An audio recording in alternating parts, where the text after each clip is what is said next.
पश्चिम बंगाल में अंदरूनी उथल-पुथल के बीच तृणमूल कांग्रेस को एक बड़ा झटका लगा है। पुलिस ने एक प्राइवेट बैंक में पार्टी के 3 अकाउंट्स फ्रीज कर दिए गए हैं, जिसका मतलब है कि अभी उनसे कोई भी लेन देन मतलब ना पैसा निकाला जा सकता है, कोई ट्रांजैक्शन नहीं किया जा सकता। अधिकारी पश्चिम बंगाल की पूर्व सत्तारूढ़ पार्टी के दूसरे अकाउंट का भी पता लगाने की फिलहाल कोशिश कर रहे हैं। अगर कुछ भी संदिग्ध मिला तो उन अकाउंट्स पर भी एक्शन लिया जा सकता है। टीएमसी के इन 3 अकाउंट में अभी कुल 440 करोड़ रुपए हैं।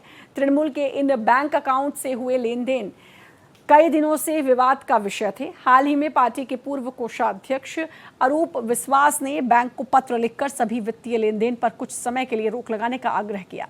अपने पत्र में उन्होंने चिंता जताई कि उनके हस्ताक्षर वाले बिना इस्तेमाल किए या खाली चेक का गलत इस्तेमाल किया जा सकता है। पूर्व मंत्री अरूप विश्वास के इस कदम के बाद तृणमूल के नाराज धड़े के विधायक बीच में आ गए।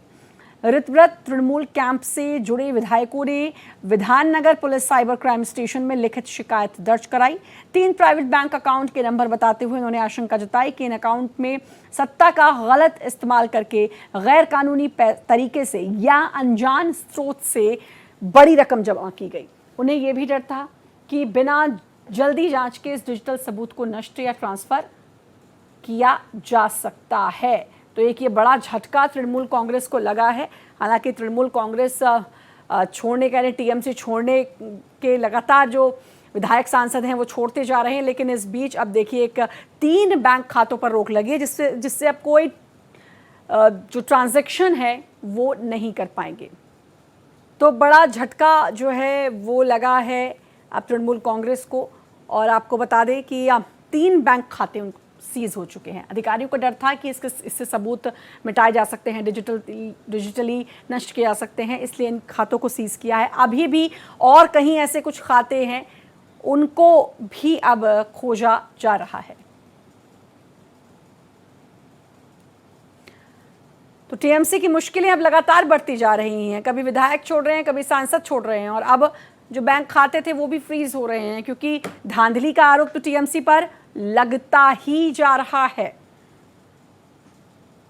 तो बड़ा झटका लगा है, 3 बैंक अकाउंट फ्रीज। और आपको बता दें कि 440 करोड़ रुपए जो है उसमें फंसे हैं। लेन देन पर भी कोई ट्रांजैक्शन अब इस मतलब इससे नहीं किया जा सकता। गैर कानूनी रकम का आरोप है, मतलब ये 440 करोड़ है ये गैर कानूनी रकम है, यह आरोप है। बाकी खातों की जांच भी जारी है। ऋतव्रत बनर्जी का ब्लैक मनी का आरोप भी है कि ये इसमें जो काला धन है वो भी रखा गया है। तो अब बड़ा झटका ये है कि ये जो 440 रुपए हैं, जिसको ब्लैक मनी भी कहा जा रहा है, उसका इस्तेमाल नहीं किया जा सकता। मतलब ये 3 बैंक जो हैं बैंक अकाउंट, ये अब फ्रीज कर दिए गए हैं। ये एक बड़ा झटका टीएमसी को लगा है और टीएमसी अब इस पैसे को इस्तेमाल नहीं कर सकती। ये बड़ा झटका टीएमसी को, पहले ही टीएमसी की मुश्किलें कम होने का नाम नहीं ले रही। पहले सत्ता से हाथ धोना पड़ा, उसके बाद लगातार जो इनके नेता हैं जब वो बाहर निकलते हैं तो उन पर कभी अंडों की बरसात होती है, कभी उनके साथ मारपीट होती है, जिसमें अभिषेक बैनर्जी भी शामिल हैं। वहीं दूसरी तरफ अभिषेक बैनर्जी की मुश्किलें भी लगातार बढ़ती जा रही हैं। और अब जो है बैंक खाते जो हैं, 3 बैंक खाते वो फ्रीज कर दिए गए हैं। तो लेन देन पर पाबंदी है। 440 करोड़ इन बैंक खातों में हैं, लेकिन इसका कोई ट्रांजैक्शन जो है वो नहीं किया जा सकता। अब ये ब्लैक मनी हो सकती है, यह आरोप भी लगाया जा रहा है। आदित्य द्विवेदी हमारे साथ, हमारे संवाददाता जुड़ चुके हैं। आदित्य, टीएमसी की मुश्किल तो थमने का नाम नहीं ले रही है। विधायक सांसद तो छोड़ ही रहे हैं, लेकिन भाई जिसके भरोसे थे वो पैसा जो इन अकाउंट्स में था, ये तीनों बैंक खाते सीज अप। बिल्कुल सर, देखिए जो तीनों बैंक खाते हैं टीएमसी के, उनको डेबिट फ्रीज किया गया है। यानी कि ये कोई लेन देन नहीं कर सकते, ना ही पैसा कहीं ट्रांसफ़र कर सकते हैं और ना ही किसी को दे सकते हैं। तो एक तरह से भुगतान पर रोक लगा दी गई है।